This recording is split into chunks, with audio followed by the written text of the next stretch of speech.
नमस्कार सभी भैया दीदी का स्वागत है सुमन प्रजापति अवधि लोकगीत में। तो जो भैया हमारी बहन हमारे भैया दीदी दोनों लोग जो हमारे भैया हैं यूट्यूब वाले जो सपोर्ट कर रहे हैं, हमारे वीडियो को लाइक शेयर कर रहे हैं, पोस्ट में अपने डाल रहे हैं, तो उनको तहे दिल से धन्यवाद। और हमारे यूट्यूब पे जितने भैया दीदी हमारा सपोर्ट कर रहे हैं उनको भी बार बार तहे दिल से धन्यवाद करती हूँ। हाथ जोड़ के विनती है कि आप लोग सपोर्ट करिए।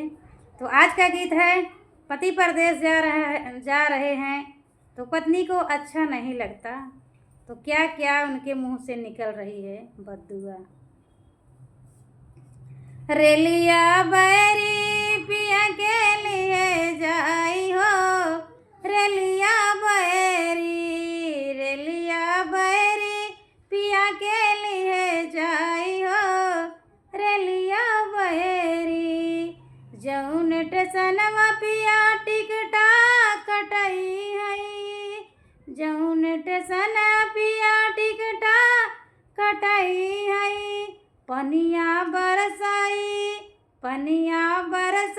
टिकटा गली जाई हो, रेलिया बैरी पनिया बरसाई टिकटा गली जाई हो, रेलिया बैरी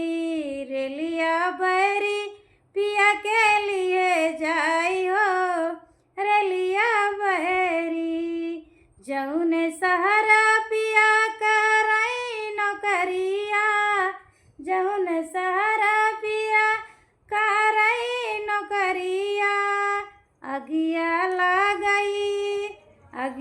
लागई सहारा जरी जाई हो, रेलिया बैरी अगिया लागई सहारा जरी जाई हो, रेलिया बैरी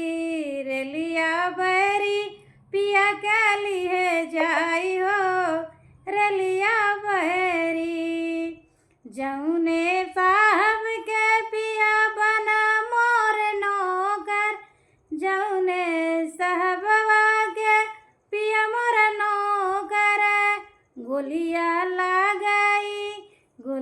लागई जियरा उड़ी जाई हो, गोलिया लागई साहेबा मरी जाई हो, रेलिया बैरी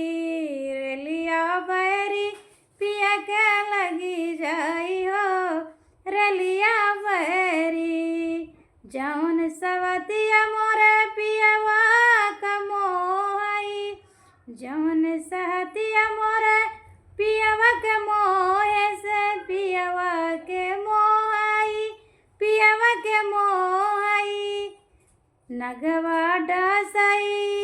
नगवा डसई सवता मरी जाई हो, रेलिया बैरी पिया के लिए जाई हो, रेलिया बैरी। तो आप लोग को ये गीत कैसा लगा जरूर बताना। जय श्री कृष्ण, राधे राधे। का कहें।